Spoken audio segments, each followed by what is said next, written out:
Donald Trump's approval rating is at an all-time high. Here's what the latest poll says. And this story from the Democrat and Chronicle. My, oh my. You know, in order to own the libs, all you have to do is read the news. And the news says Trump's great. Thanks, guys.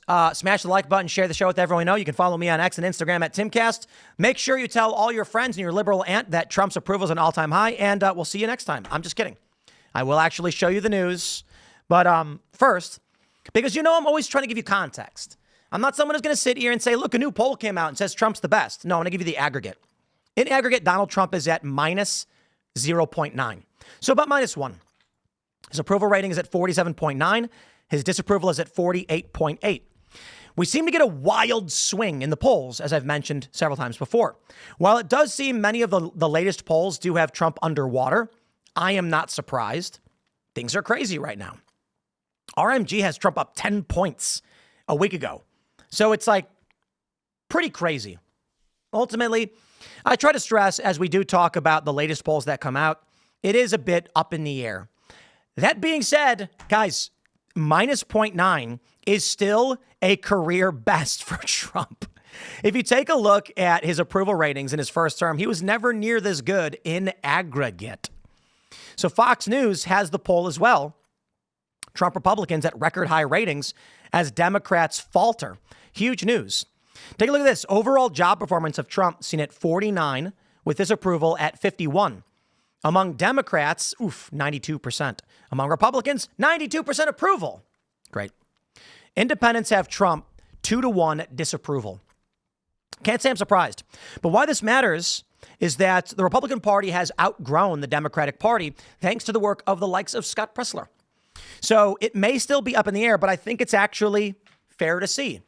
When you look at Democrats, Republicans, and independents, I think Fox assessment largely makes a lot of sense that Trump is underwater a couple of points. This does put him within the respective margin of error, which is 3% for his overall job performance. So margin of error. Hey, great job, Donald Trump.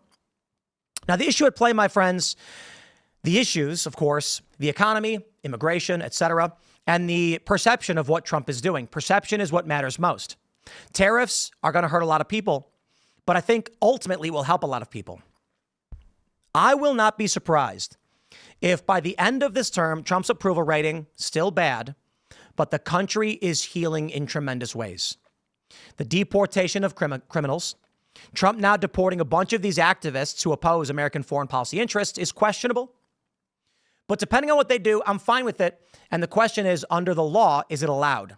You want to disagree? You want to argue? Fine. Trump isn't doing things like, I don't know, signing the indefinite detention provision without any challenge at all. Let's do that. Go back to 2012.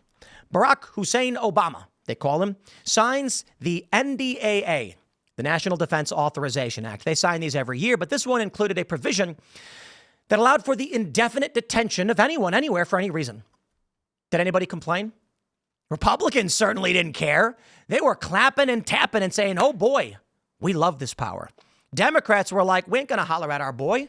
Barack Obama, he's never done anything wrong in his life ever. Barack Obama walks in and says, I have not done anything wrong in my life ever. And the Democrats said, we know this and we love you. Now that we have the MAGA movement, the populist movement, this stuff don't fly. And a lot of people are saying we don't want to see unconstitutional actions and attempts at these rendition bills or whatever. So Donald Trump, what he's done so far has been legal and constitutional. You might disagree with it. I have questions. Fine. But under the Alien Enemies Act, Trump is allowed to deport people. Perception matters. Democrats, of course, will be apoplectic no matter what. So Trump's real mission right now needs to be to aid and assist independent voters, middle of the road individuals. How he does that will be tough. Sometimes the moves you got to make, like tariffs, are a good thing. They are, but it can cause short-term pain. Trump is probably hoping he can navigate this in the first year or two, and some wars boost the economy. And once you boost the economy, my friends, that's when it all comes a-crumbling down. The hatred, the smears, the lies don't matter when someone's getting paid. So I got a question for you guys. What percentage of leftists do you think would abandon their ideology for money? I'm going to go ahead and say 99%. Seriously. Everybody's got a price. How many conservatives do you think would abandon their ideology for money? Serious question. I think it's high. I don't think it's anywhere near 99%. I'd estimate it may be, I don't know, maybe 50%. And I'll tell you why. Go to a far leftist who's a Marxist. They have no faith structure. They have no moral tradition. And they're going to say something like, eat the rich. Sure. They're going to say free Luigi or something. You walk up to that person and say, hey, buddy, how would you like to work $1 million a year? You will want for nothing. And you will put on a suit and you will argue against communism. Here's what we'll do. We want you to be a spokesperson as a former communist who supports capitalism, and we're going to give you $1 million. Bro, almost all of them are going to say, yes, please sign me up. They're going to go, well, I mean, I'm not like a strong communist. I mean, I'm just kind of upset about some things. Is that okay?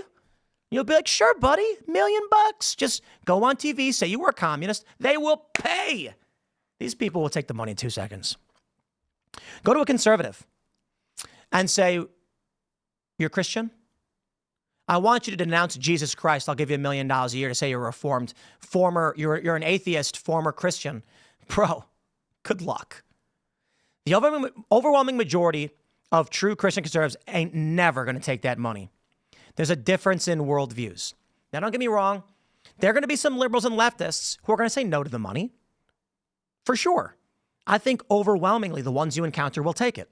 And of course, there are going to be conservatives who are Christian who will be like, well, I would be denouncing my Lord and Savior, but that money can be used for good, and I'd be stupid not to take it. And then you wonder if they ever actually had faith or believed in it. Ultimately, what I mean to say is, my friends, Democrats operate on whims, and their ideologies are completely meaningless. Trump has no reason to try and pander to them because no matter what he does, they're going to oppose it. Independent voters, largely middle of the road, they're not so much the same. They just want to make good money and get a good job and kind of watch TV. You know what I mean? They want to live comfortable lives. There are independents who lean certain directions based on the people who surround them. But for the most part, you get these people a good economy and they're going to support you. And they're going to say you're doing a good job. So let's take a look at Democrat and Chronicle. They say NBC has Trump's approval at 47. They say the poll indicates that voters are split on the midterms. The Democratic Party is at 27%. In a White House press release issued on Monday, the administration highlighted the poll results, saying Trump ties for highest approval he's ever had, as more Americans say the U.S. is on the right track than in any time in 20 years. Hey, that's something, isn't it? Fox News said 9 in 10 Republicans approve of Trump. This we know. It's a little bit generic. Here we go. 7 in 10 are concerned that the use of executive actions is permanently altering the system of checks and balances. 68% under Trump and under Obama agree. Nothing's really changed, has it? Congressional Republicans hit their highest approval ratings ever this month as 43% of voters approve and 55% disapprove. While that is upside down by 12 points, it still constitutes a significant improvement from the 36 net negative rating in October. Wow. Oh, okay. I see. Interesting. News across the aisle ain't so rosy. For Democrats in Congress, 66% disapprove. They got 30% approval, according to Fox News. CNN has them at 29 and NBC has them at 27. Yikes. Nearly matching their record low in 2013. The current 36-point deficit represents a marked decline from the 23-point difference. Here we go. Job ratings for Trump. You've got Democrats at 30%. Look at this. Republicans are at 43%. You know what? That's largely thanks to Thomas Massie. Seriously. Democrats are united in their antipathy toward Trump, but they aren't happy with their own party either. What you got to understand about the anger of the Democratic Party, it's not because they realize Democrats are nuts. Some people did. They're just Republicans now. Democrats want their party to be crazier. I say, unleash the hounds. Let them do it. Democrats, I'm rooting for you. Go far left. Open the borders, men and women's prisons. You do it. Those things don't speak to egg prices or gas prices. So right now, while Donald Trump's approval may be a little underwater, gas prices is down, egg prices is down, inflation's is down. I think Donald Trump's going to start seeing some improvement in the next couple of months if he gets a handle on this. So I will stress to Mr. President, you got to make sure you're handling this properly. The American people need a functional economy. I love the more esoteric things being done by the administration. I'm a Politico. I read the news every day.